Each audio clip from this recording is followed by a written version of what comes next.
Estamos contentos de que estén aquí esta tarde y esperamos que puedan asistir durante todo el transcurso de esta semana, culminando el próximo sábado por la tarde.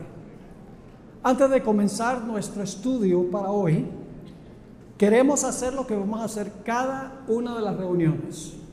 Vamos a pedir que Dios bendiga nuestro estudio de su palabra. Así que les invito con reverencia a inclinar sus rostros y vamos a elevar una oración ferviente a nuestro Dios. Padre Celestial, estamos comenzando esta tarde esta campaña especial, Profecía de Esperanza. Pedimos, Señor, que tú bendigas la reunión de hoy. Abre mentes y corazones para escuchar tu voz y obedecer esa voz. Te damos gracias por escucharnos y por responder nuestra oración, porque te lo imploramos en el precioso nombre de Cristo nuestro Salvador. Amén.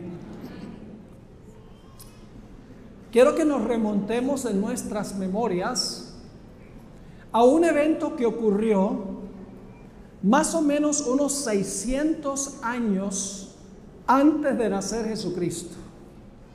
Es una historia que encontramos en el libro de Daniel, el capítulo 2. Ese será nuestro capítulo de estudio y vamos a procurar conseguir algunas lecciones que sean útiles para nuestro diario caminar con el Señor Jesús. En esa escena de Daniel, el capítulo 2, la persona central es un rey llamado Nabucodonosor. Y la Biblia nos dice que cuando Nabucodonosor se acostó una noche, estaba pensando en su mente en lo que iba a ocurrir en el futuro.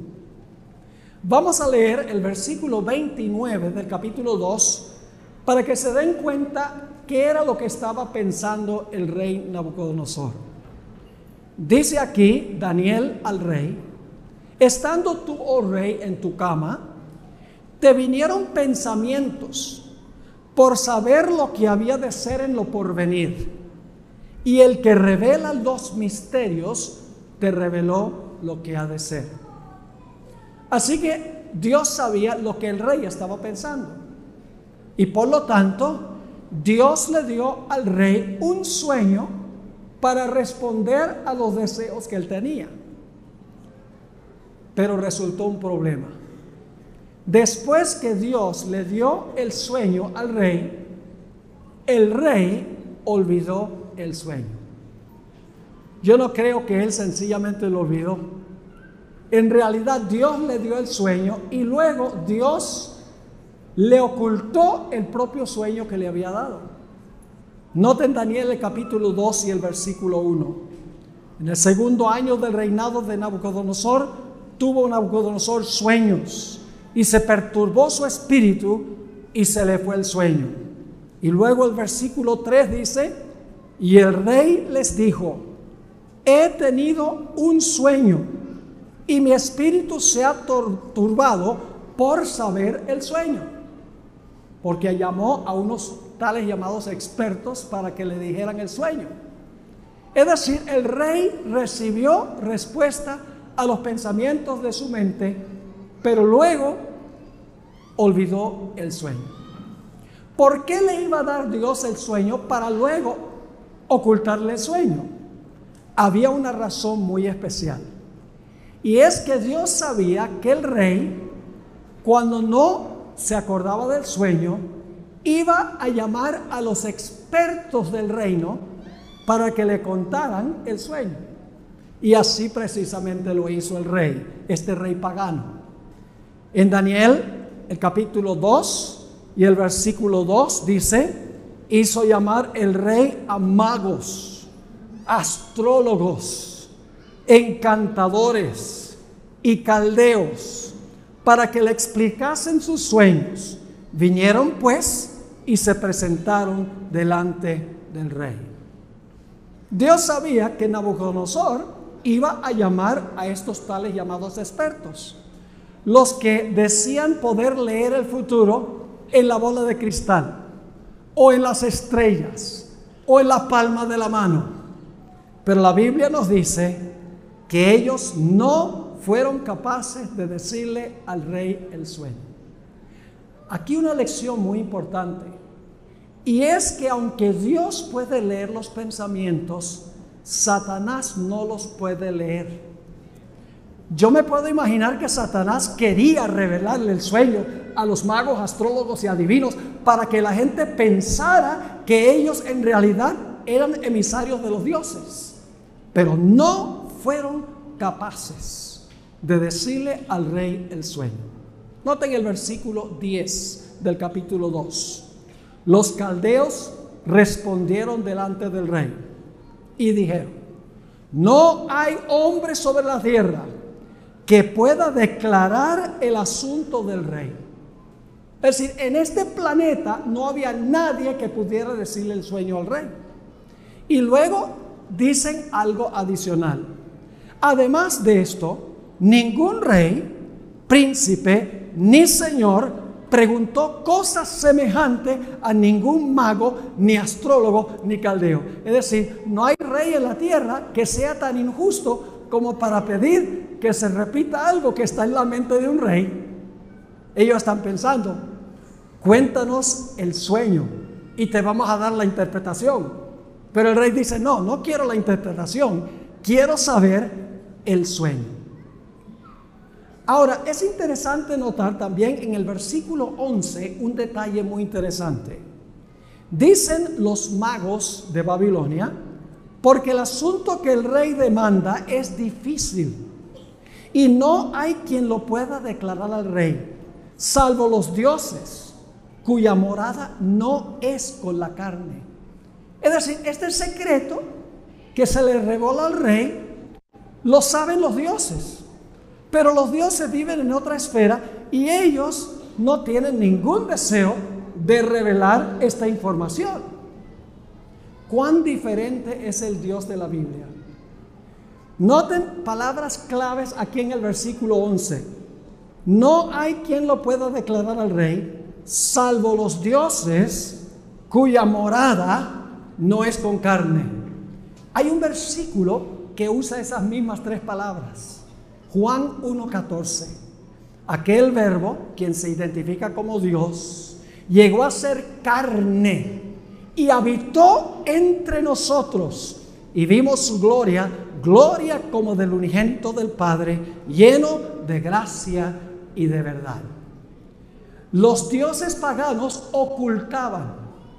El Dios de la Biblia es un Dios que revela, que quita el velo y que explica las cosas.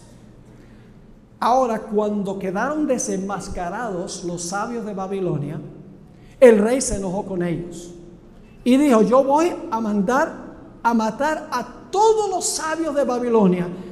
¿Y quién estaba entre esos sabios de Babilonia, aunque no practicaba las artes de estos tales llamados expertos? Estaba Daniel y también sus 3 compañeros. Así que Satanás está diciendo: está bien, Dios, tú desenmascaraste a los magos, astrólogos y adivinos, pero ahora yo me voy a salir con la mía, voy a mandar a matar a todos esos expertos, y como está Daniel y sus amigos allí, también voy a acabar con ellos. Y se pasó la palabra de que todos los expertos de Babilonia debían ser eliminados, incluyendo a Daniel y sus 3 compañeros. Eso lo encontramos en Daniel 2, 12 y 13. Por esto el rey, con ira y con gran enojo, mandó que matasen a todos los sabios de Babilonia. Y se publicó el edicto de que los sabios fueran llevados a la muerte, y buscaron a Daniel y a sus compañeros para matarlos. Así que Satanás dice: tú me desenmascaraste a mi gente, ahora yo mato entonces a tus siervos también. Y entonces Daniel va ante el rey cuando oye que se ha dado un decreto de matarlo a él y a todos sus amigos, y le dice al rey: rey, ¿por qué tan apresurada esta decisión del rey?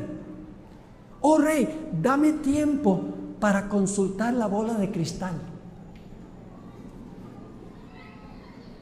Deja que llegue la noche para poder mirar las estrellas. Oh rey, dame la palma de la mano para leerte el destino en la palma de la mano. ¿Eso fue lo que dijo Daniel? No.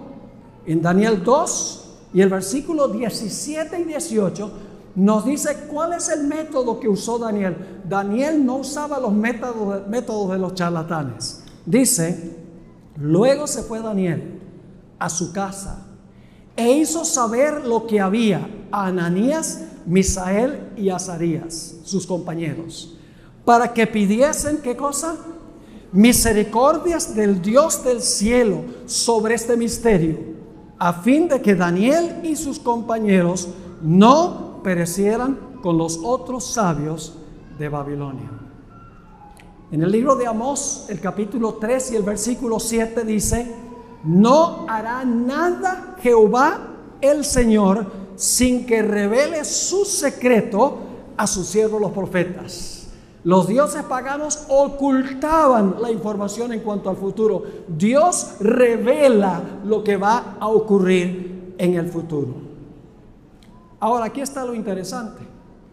Satanás tenía la intención de eliminar a Daniel y a sus 3 compañeros. Pero en vez de eliminarlos, Daniel pudo decirle al rey el sueño y el significado del sueño, y los jóvenes llegaron a ocupar las posiciones más elevadas en el reino, porque Dios estaba en control. Dice en Daniel el capítulo 2 y el versículo 48 y 49, entonces el rey engrandeció a Daniel y le dio muchos honores y grandes dones, y le hizo gobernador de toda la provincia de Babilonia y jefe supremo de todos los sabios de Babilonia. Y Daniel solicitó al rey y obtuvo que pusiera sobre los negocios de la provincia de Babilonia a Sadrach, Mesach y Abednego, y Daniel estaba en la corte del rey. Por así decirlo, le salió el tiro por la culata a Satanás, porque el que controló toda esta situación fue Dios. Dios sabía lo que el rey estaba pensando, y por lo tanto Dios le dio un sueño para que el rey supiera lo que iba a ocurrir. Luego Dios le hizo olvidar el sueño, con el fin de desenmascarar a estos charlatanes de Babilonia. Luego Satanás dice, así es, entonces yo voy a matar a tus siervos. Dios dice, no, yo le voy a mostrar por la oración a Daniel el sueño, y en vez de ser muertos, ocupan las posiciones administrativas más altas en el reino. ¿Quién está en control de toda esta situación? Dios está en control de toda esta situación. Ahora necesitamos dedicarnos a estudiar el sueño que tuvo el rey y que Daniel le contó al rey. Daniel, el capítulo 2 y el versículo 31, aquí Daniel comparece ante el rey después que Dios le mostró cuál era el sueño y la interpretación del sueño. Y Daniel le dijo lo siguiente, versículo 31. Tú, oh rey, veías, y he aquí una gran imagen, una estatua. Ve, ahí está. La pueden visualizar. Dice una gran imagen. Esta imagen era muy grande y cuya gloria era muy sublime. Estaba en pie delante de ti y su aspecto era terrible. Tal vez no estaba sonriendo esta estatua como ese que está allí. Tal vez tenía una mirada malévola, pero sacudió a Daniel. Cuando se despertó sabía que había soñado algo terrible, pero no lo podía recordar. Y luego Daniel le cuenta el sueño a Nabucodonosor, empezando en el versículo 32. La cabeza de esta imagen era de oro fino, su pecho y sus brazos de plata, lo pueden ver allí, su vientre y sus muslos de bronce, sus piernas de hierro, sus pies en parte de hierro y en parte de barro cocido. Estabas mirando hasta que una piedra fue cortada, no con mano. E hirió a la imagen en sus pies de hierro y de barro cocido y los desmenuzó. Entonces fueron desmenuzados también el hierro, el barro cocido, el bronce, la plata y el oro, y fueron como tamo de las eras del verano, y se los llevó el viento, sin que de ellos quedara rastro alguno. Mas la piedra que hirió a la imagen fue hecha un gran monte que llenó toda la tierra. Ese es el sueño.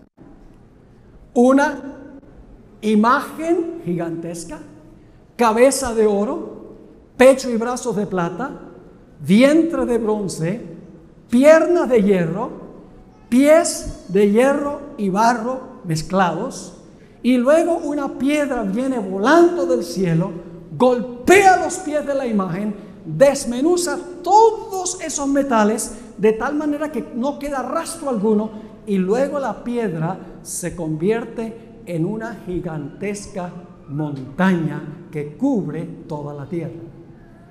Así que Daniel le dice al rey: oh rey, este es el sueño. Ahora, ¿qué significa el sueño? Esa es la palabra clave. ¿Qué representan los diferentes metales de esta estatua o de esta imagen? Bueno, Daniel no solamente le dijo al rey el sueño, sino también que le dio la interpretación o el significado de cada parte del sueño. Vamos a Daniel 2, 37 y 38. Daniel 2, 37 y 38. Aquí Daniel le está hablando al rey. Tú, oh rey, eres rey de reyes, porque eres más inteligente, porque tienes ejércitos poderosos, porque tienes muchos ejércitos, porque tienes armas muy buenas. ¿Dice eso? ¿Por qué eras rey, Nabucodonosor? Tú, oh rey, eres rey de reyes, porque el Dios del cielo te ha dado reino, poder, fuerza y majestad. Y donde quiera que habitan hijos de hombres, bestias del campo y aves del cielo, Él, es decir, Dios, los ha entregado en tu mano y te ha dado el dominio sobre todo. ¿Por qué era Nabucodonosor rey? Porque Dios lo colocó en el trono de Babilonia como rey. No es porque era más inteligente ni más poderoso, porque tenía más ejércitos, porque tenía mejores armamentos. No, porque Dios lo colocó allí sobre el trono. Ahora, ¿la cabeza era de qué? De oro. ¿Qué representa la cabeza de oro? Lo acabamos de leer al final del versículo 38. Daniel le dijo: tú eres aquella cabeza de oro. ¿Qué representa la cabeza de oro? Bueno, dice que Nabucodonosor es la cabeza de oro, pero Nabucodonosor gobernaba sobre un reino. Gobernaba sobre el reino de Babilonia. Ahora escuchen. Esta experiencia está ocurriendo más o menos 600 años antes de nacer Jesús. Un dato muy importante. 600 años antes de Cristo está ocurriendo esta historia. Y aquí esta visión o este sueño comienza a cumplirse con el reino que imperaba en los días de Nabucodonosor. Es decir, tenemos un punto de comienzo de la secuencia que encontramos en este sueño que tuvo el rey. Pero después de Babilonia se iba a levantar otro reino. Dice allí en Daniel 2 y el versículo 38: y después de ti se levantará, ¿qué cosa?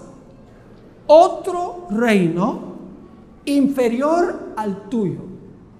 Ahora yo pregunto, ¿cuál fue el reino que se levantó después que cayó el reino de Babilonia? Ni siquiera tenemos que ir a la historia para saber cuál es el siguiente reino. El mismo libro de Daniel nos dice cuál fue el reino que tumbó a Babilonia. Y usted dice, ¿dónde está eso? En Daniel 5, Belsasar, el último rey de Babilonia, estaba celebrando un banquete. Aunque la ciudad estaba sitiada por el imperio de los medos y los persas. Imagínense tener una fiesta mientras que la ciudad está sitiada por el enemigo.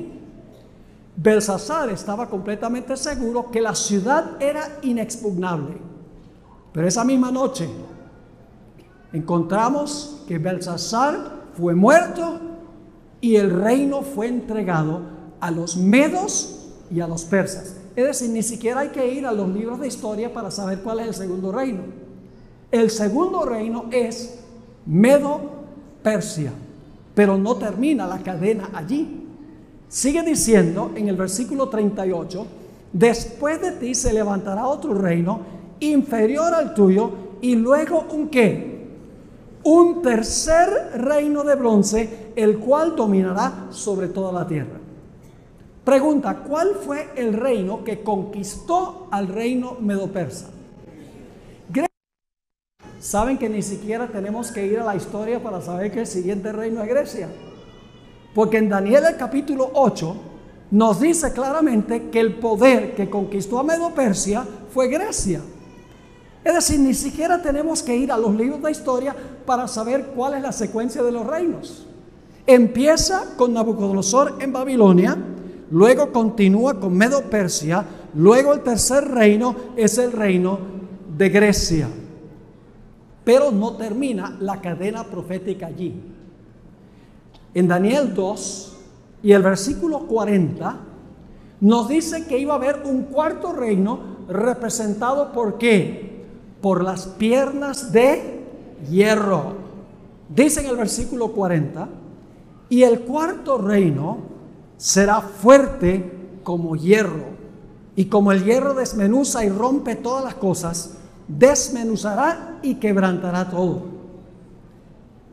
El imperio romano era un imperio que usaba mayormente armamentos compuestos de hierro. Se conocía como la monarquía de hierro. Pisoteaba todo lo que encontraba en su camino. Es decir, el cuarto reino representa el imperio romano. No hay que ir a los libros de la historia para saber que el cuarto reino es Roma. No, claro que no. Porque en Apocalipsis el capítulo 12 dice cuál era el imperio que estaba gobernando cuando nació Jesús.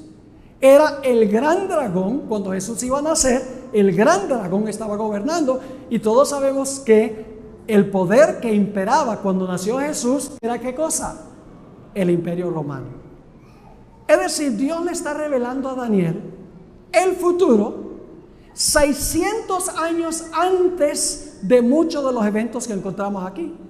Le está diciendo a Daniel, y Daniel a Nabucodonosor, la historia va a desarrollarse de cierta forma. Tú eres la cabeza de oro, pero no eres el último reino. Después de ti se va a levantar el reino de Medo-Persia. Luego se va a levantar el reino griego. Luego se va a levantar el imperio romano. Centenares de años antes que ocurriera, Dios le estaba revelando a Daniel y al rey Nabucodonosor el curso del futuro del mundo. Pero no termina allí este sueño. Noten el versículo 41. Ahora vamos a los pies. Dice en el versículo 41, y lo que viste de los pies y los dedos. ¿Cuántos dedos tienen dos pies normales? Y siempre digo normales porque alguien siempre sale súper inteligente y dice, bueno, ¿son normales o no son normales? Dos pies normales tienen 10 dedos. Así que dice, lo que viste de los pies y los dedos, en parte de barro cocido, ¿de qué? De alfarero, y en parte de hierro, será un reino dividido. Mas habrá en él algo de la fuerza del hierro, así como viste hierro mezclado con barro. Ahora queremos notar algunos datos muy interesantes en cuanto a los pies de este. Todo lo que tenemos nosotros en Daniel 2 es simbólico. Yo pregunto, ¿el oro es simbólico? ¿Simboliza algo el oro? Sí, Babilonia. ¿La plata simboliza algo? ¿El bronce simboliza algo? ¿El hierro simboliza algo? ¿La piedra representa a alguien? ¿La montaña representa algo? Todo detalle de este sueño es simbólico. Entonces yo pregunto, ¿será entonces que el barro también debe ser simbólico? El barro también debe ser simbólico. Ahora vamos a notar algunos detalles muy interesantes en cuanto a los pies.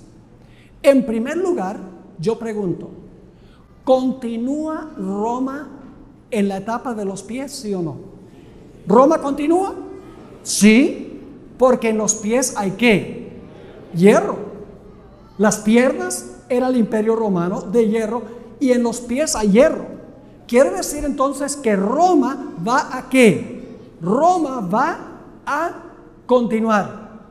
Pero luego se le va a agregar al hierro. ¿Qué se le va a agregar? Barro. El barro viene después del hierro, ¿sí o no? Porque las piernas son solo de hierro. Es decir, al hierro se le va a agregar el barro y va a haber una mezcla de hierro con barro. ¿Qué clase de barro? No el barro con que se embarra uno los pies. No, es barro cocido ¿de qué? De alfarero. Un detalle supremamente importante. Y el último punto que quiero mencionar en cuanto a los pies es que ambos elementos, el hierro y el barro, son útiles y buenos.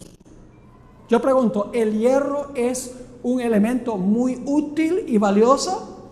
¿Cómo no? ¿El barro de alfarero sirve para hacer vasijas, etcétera? ¿Es muy valioso? Sí. ¿Dónde surge el problema? Ambos son buenos separados. El problema surge cuando ¿qué? Cuando se unen los dos elementos. Quiere decir que en los pies de la imagen, después de la caída del Imperio Romano, Roma iba a continuar, pero iba a ser una Roma distinta, una Roma amalgamada. ¿Sabe usted lo que pasó cuando cayó el Imperio Romano? Vinieron las tribus bárbaras del norte del imperio, Noruega, etc. Y empezaron a invadir lo que había sido el Imperio Romano y se lo dividieron o se lo parcelaron. Y según los historiadores, el imperio se dividió en 10 reinos. Todavía era el Imperio Romano, pero el Imperio Romano dividido. Sucedió exactamente como dice la historia. Pero luego quiero que noten que no solamente continúa Roma en un estado dividido, porque se divide el Imperio Romano en 10 reinos, sino que también ahora se le añade un elemento que no estaba en las piernas. Porque Roma era un imperio secular. Pero en los pies vamos a encontrar que Roma continúa, pero es una Roma entremezclada. Necesitamos entonces entender qué representa el barro de alfarero. Si podemos entender qué representa el barro del alfarero, vamos a saber qué es lo que se mezcló con el hierro. Vamos a Jeremías 18 y el versículo 1 al 6. Jeremías 18, 1 al 6. Vamos a ver qué representa el barro de alfarero que se mezcla con el hierro en los pies cuando se divide el Imperio Romano. Jeremías está escribiendo poco antes que Israel es llevado cautivo a Babilonia. Y dice allí en el versículo 1, palabra de Jehová que vino a Jeremías diciendo, levántate y vete a casa ¿de quién? Del alfarero, y allí te haré oír mis palabras. Y descendí a la casa del alfarero, y he aquí que él trabajaba sobre la rueda. ¿Y la vasija de qué?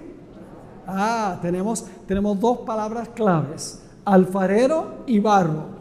La vasija de barro que él hacía se echó a perder en sus manos, y volvió y la hizo otra vasija.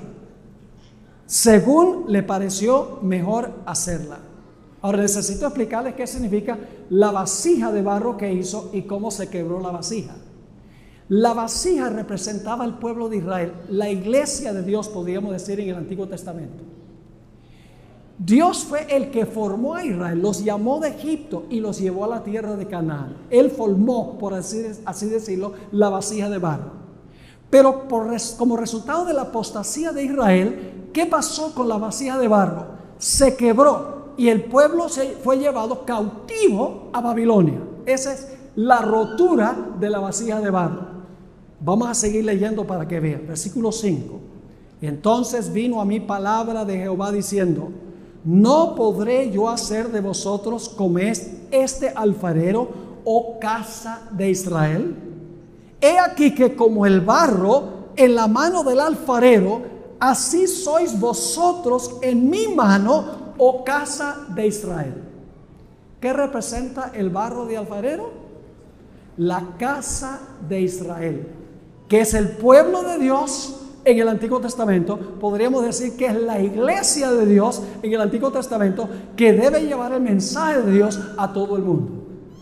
Es decir, el barro de alfarero en este pasaje representa a la iglesia, representa el reino espiritual de Cristo Jesús. Ahora vamos a mirar otra forma de mirar esto. Vamos a Génesis 2 y el versículo 7. Y lo vamos a comparar con Isaías 64 y el versículo 8. Génesis 2:7. Está hablando de la creación de Adán. Y dice lo siguiente: entonces Jehová Dios formó al hombre del polvo de la tierra. ¿Qué parte del hombre está formada de polvo? Su cuerpo, ¿verdad? Su cuerpo físico. Ahora, ¿puede una persona formar algo de polvo? Está como difícil formar algo de polvo, porque un polvo se desmorona. En realidad, Dios usó fue polvo mojado o barro de alfarero. Y usted dice, ¿cómo sabemos eso? Isaías 64 y el versículo 8 nos dice: ahora pues, Jehová, tú eres nuestro Padre, nosotros barro, y tú el que nos formaste. Así que obra de tus manos somos todos nosotros. Así que cuando dice que Dios tomó polvo de la tierra, significa que tomó barro de la tierra y formó el cuerpo del hombre. Y el cuerpo era perfecto. Tenía todos sus sistemas: sistema digestivo, sistema nervioso, sistema circulatorio, etc. Tenía todos sus miembros. Era un cuerpo perfecto, pero había un problema, y es que el cuerpo estaba sin vida. Note que no dije que el cuerpo estaba muerto, porque antes del pecado no había muerte. El cuerpo estaba sin vida. ¿Qué le faltaba? Para que ese cuerpo se pudiera parar y funcionar, era necesario darle el espíritu de vida. Y por eso dice: entonces Jehová Dios formó al hombre del polvo de la tierra, sopló en su nariz aliento de vida, y fue el hombre un ser viviente. Ahora yo pregunto, cuando Dios le dio el espíritu de vida a ese cuerpo, ¿todos los sistemas comenzaron a funcionar? ¿El corazón comenzó a cumplir su función? Sí. ¿El estómago, los pulmones empezaron a respirar? Es decir, cuando el espíritu entró, todo el cuerpo se activó y todos los sistemas y todos los órganos empezaron a funcionar unánimes. Pero en Daniel capítulo 2 no está hablando de barro de alfarero literal, sino simbólico. Ahora yo pregunto, simbólicamente, ¿cuál es el cuerpo de Cristo? ¿Ustedes saben eso? ¿Cuál es el cuerpo de Cristo que Cristo formó? El cuerpo de Cristo es la iglesia. Nota lo que dice Colosenses 1 y el versículo 18. Colosenses 1, 18 está hablando de Jesús, y Él es la cabeza del cuerpo, que es la iglesia, el que es el principio, el primogénito de entre los muertos, para que en todo tenga la preeminencia. ¿Cuál es el cuerpo de Cristo simbólicamente hablando? Es la iglesia el cuerpo de Cristo. Ahora yo pregunto, ¿Cómo estaban los apóstoles antes del día del Pentecostés? Estaban todos peleando uno con el otro. ¿Quién iba a ser el mayor? ¿Cuánto iban a ganar por su relación con Jesús? Etcétera. Pero algo sucedió en los 10 días antes del Pentecostés. Y es que todas las partes del cuerpo, por así decirlo, cada miembro del cuerpo se unieron en uno solo. Y por eso dice en Hechos 2:1, cuando llegó el día del Pentecostés, estaban todos ¿qué? Unánimes juntos. Todos los miembros del cuerpo se unieron para formar un solo cuerpo. Pero ¿qué le faltaba a ese cuerpo para poder todos los diferentes miembros funcionar? Le faltaba el Espíritu. ¿Y qué derramó Dios en el día del Pentecostés? Dice en Hechos 2 y el versículo 2 al 4: y de repente vino del cielo un estruendo como de un viento recio que soplaba, el cual llenó toda la casa donde estaban sentados. Y se les aparecieron lenguas repartidas como de fuego, asentándose sobre cada uno de ellos. Y fueron todos ¿qué? Llenos del Espíritu Santo, y comenzaron a hablar en otras lenguas según el Espíritu les daba que hablase. Yo pregunto, ¿ahora el cuerpo de Cristo empieza a funcionar? ¿Cada miembro empieza a cumplir su función? ¿Cómo no? Porque el Cristo ha formado el cuerpo y le ha dado el espíritu de vida a la iglesia. ¿Saben que esta analogía no la inventé yo? Viene del apóstol Pablo. Noten 1 Corintios, el capítulo 12 y el versículo 12 y 13. 1 Corintios 12 y el versículo 12 y el versículo 13. Aquí el apóstol Pablo está comparando la iglesia con un cuerpo. Y el cuerpo está formado espiritualmente de barro de alfarero. Dice, porque así como el cuerpo es uno, y tiene muchos ¿qué? Y tiene muchos miembros, pero todos los miembros del cuerpo, siendo muchos, son ¿qué cosa? Un solo cuerpo, así también Cristo.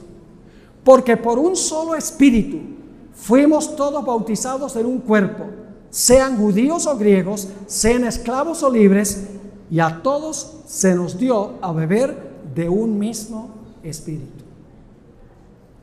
Así que volviendo a esta profecía de Daniel 2, ya sabemos que el barro de alfarero representa ¿qué cosa?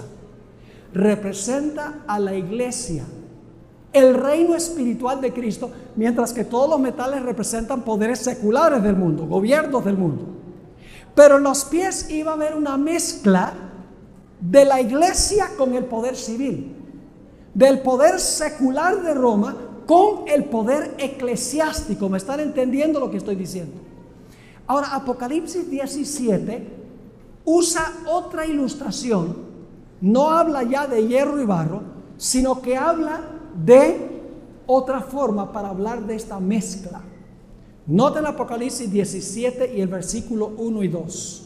Apocalipsis 17 y el versículo 1 y el versículo 2. Vino entonces uno de los 7 ángeles que tenía las 7 copas y habló conmigo diciéndome, ven acá y te mostraré la sentencia contra quién. La sentencia contra la gran ramera. ¿Qué representa una mujer en las profecías? Una mujer, cuando la Biblia habla de una mujer, simbólicamente representa la iglesia. Una mujer pura representa ¿qué clase de iglesia? Una iglesia pura. Una iglesia ramera o una iglesia que se ha prostituido representa ¿qué cosa? Una iglesia apóstata, una iglesia caída. Ahora, ¿cómo es que esta iglesia, esta ramera, se convirtió en ramera? Yo pregunto, ¿con quién debe estar casada la iglesia única y exclusivamente? La iglesia es la esposa de Cristo y no debe unirse con el poder civil, solo con Cristo. ¿Cómo se tornó ramera esta iglesia apóstata? Dice nuevamente en el versículo 1, vino entonces uno de los 7 ángeles que tenía las 7 copas y habló conmigo diciéndome, ven acá y te mostraré la sentencia contra la gran ramera, la que está sentada sobre muchas aguas. Y ahora va a decir cómo se tornó adúltera, con la cual han ¿qué?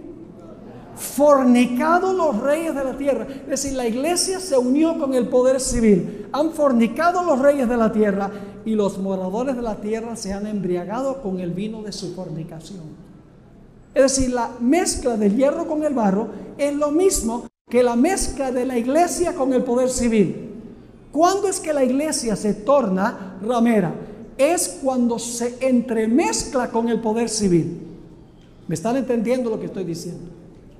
Ahora yo pregunto, después que cayó el Imperio Romano, por más de 1000 años, la iglesia se unió con el poder civil para perseguir a los que no estaban de acuerdo con lo que enseñaba y practicaba la iglesia. Sí, Señor.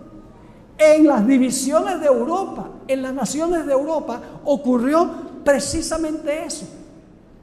Es decir, que nosotros hemos visto en este sueño que Dios le dio al rey Nabucodonosor, que Daniel explicó, el curso de la historia hasta el final del tiempo, porque las profecías, y no tenemos tiempo ahora de trazar esto, pero las profecías indican que muy pronto nuevamente se va a unir el poder civil con el poder religioso para violentar las conciencias de los seres humanos. Es decir, todavía estamos en el tiempo de los pies.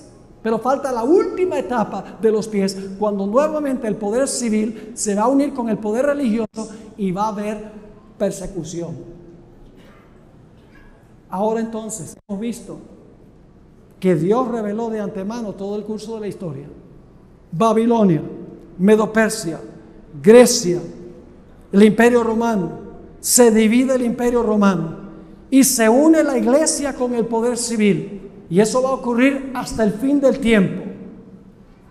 Pero ahora viene la buena noticia. ¿Han notado algo interesante? Hoy en día muchos enseñan la teoría de la evolución, que todo se está moviendo hacia una edad de oro. Todo está evolucionando y mejorando.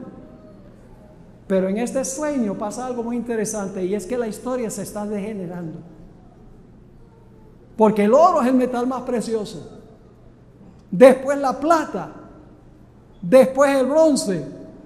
Y después el hierro. Y cuando uno llega a los pies, ni siquiera hierro puro. Es decir, la historia no va de mal en mejor, sino de mal en peor. Y si nosotros miramos el mundo hoy, podemos comprobar que las cosas van de mal en peor.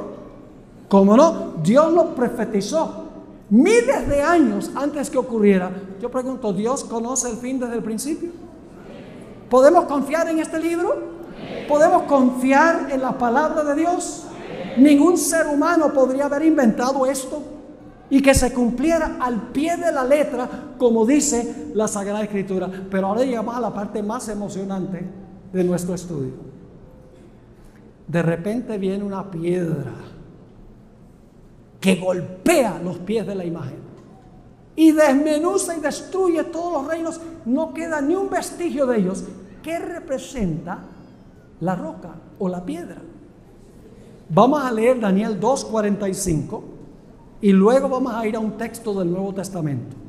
Daniel 2:45 dice: de la manera que viste que del monte fue cortada una piedra, no con mano. En un momento vamos a hablar qué significa eso, no con mano, la cual desmenuzó el hierro, el bronce, el barro, la plata y el oro. Y el gran Dios ha mostrado al rey lo que ha de acontecer en lo porvenir, y el sueño es verdadero y fiel su interpretación. ¿Qué representa esta piedra? Que al puro final de la historia va a acabar con todos los reinos y va a establecer un reino que nunca caerá, un reino donde hay justicia y paz. Primera de Pedro 2 y el versículo 6 nos identifica a esa piedra.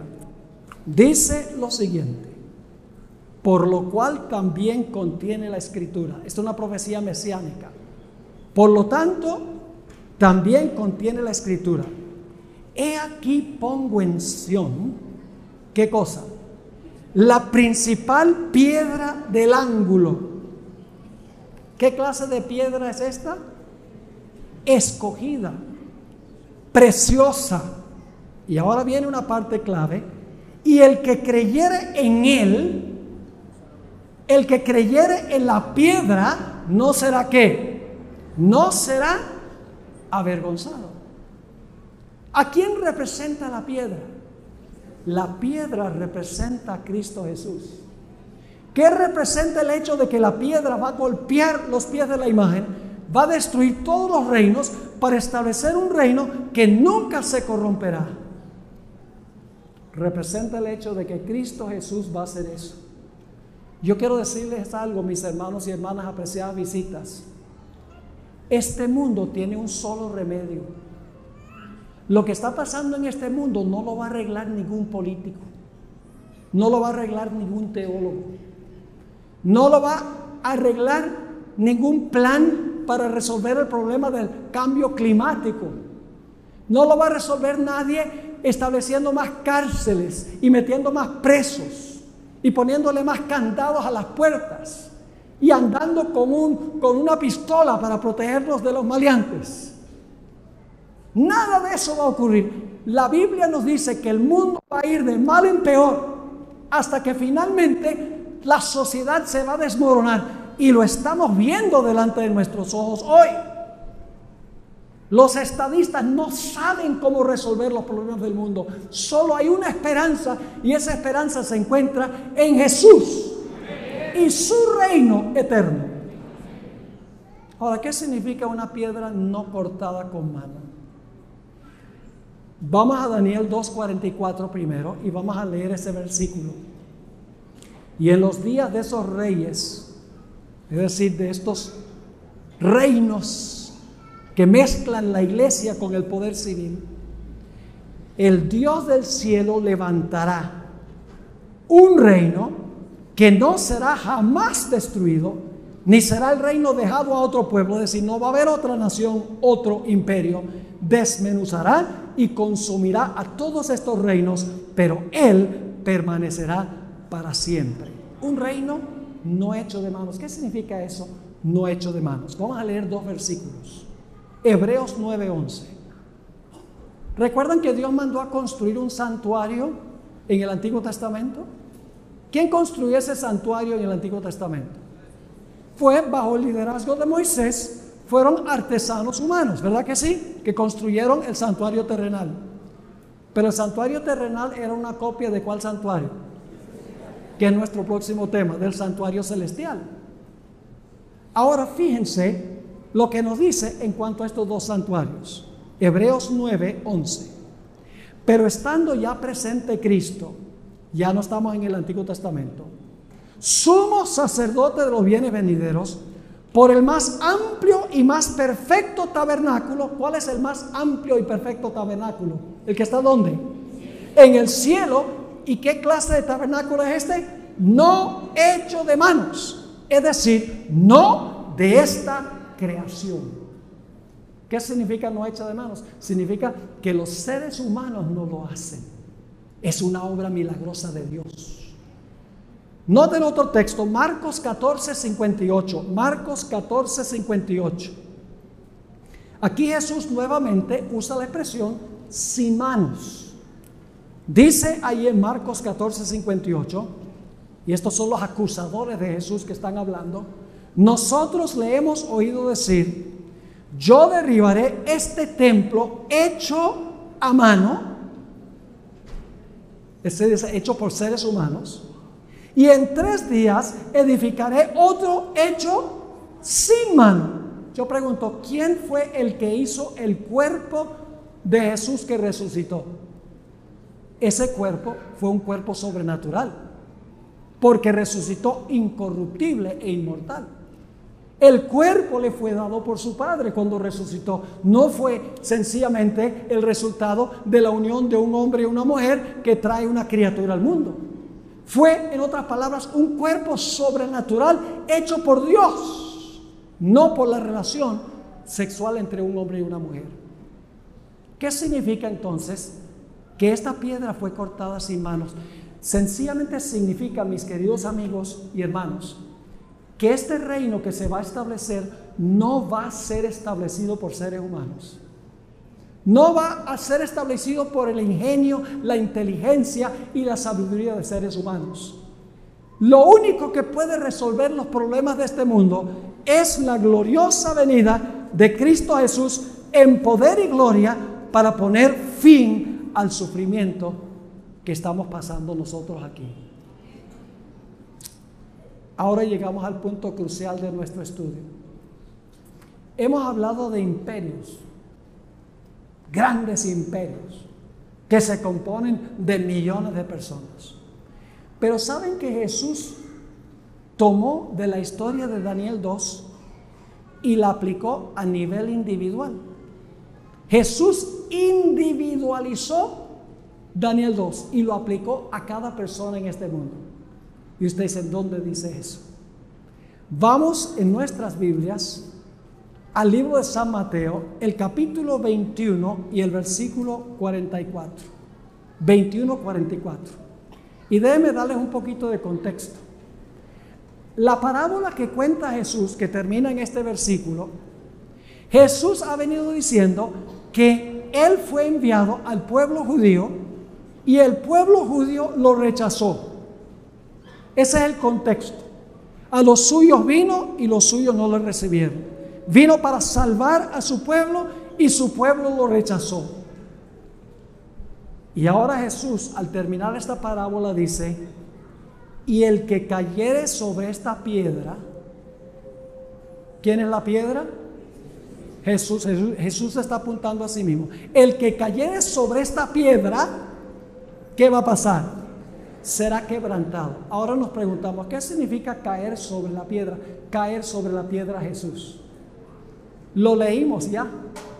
En 1 Pedro 2:6 dice: por lo cual también contiene la escritura: he aquí pongo en Sión la principal piedra del ángulo, escogida preciosa, y el que ¿qué? Y el que creyere en él no será avergonzado. ¿Qué significa caer sobre la piedra? Significa creer en Jesús, recibirlo como Salvador personal, tener fe en Él, arrepentirnos, confesar nuestros pecados, confiar en Él y entregarnos espíritu, alma y cuerpo a Él. Eso es lo que significa creer en Él. Así que Jesús les dice a los que están escuchando, a los que lo están rechazando, les dice: si ustedes caen sobre esta piedra, van a ser quebrantados. Es decir, su yo se va a romper y van a ser mis hijos fieles.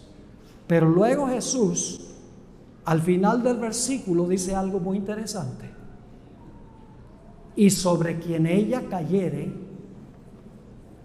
¿qué va a pasar? Le desmenuzará. ¿Es eso lo que hizo la piedra de Daniel 2? ¿Desmenuzar? Sí.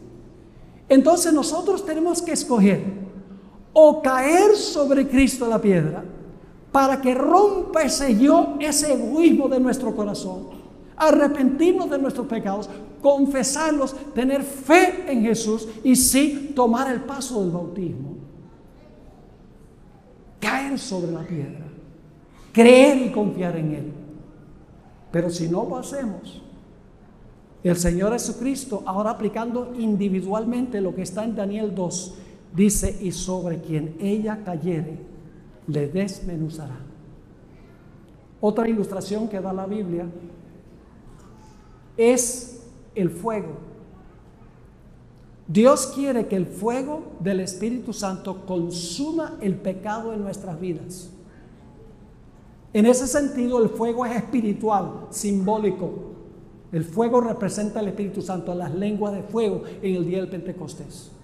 Nosotros podemos escoger permitir que el Espíritu Santo entre a nuestra vida y consuma en nuestra vida el pecado. Pero si no permitimos que el fuego del Espíritu Santo entre a consumir el pecado, finalmente el fuego nos consumirá a nosotros. ¿Están entendiendo lo que estamos estudiando? No podemos hablar solamente de reinos, y bueno, porque eso es muy impersonal, pero Jesús toma este asunto y lo pone a nivel muy personal. Así que mi pregunta es: ¿Has recibido tú a Jesús como tu Salvador personal? ¿Te has arrepentido de tus pecados? Triste por los pecados. ¿Los has confesado de corazón? ¿Has tenido fe en Cristo Jesús como tu Salvador personal?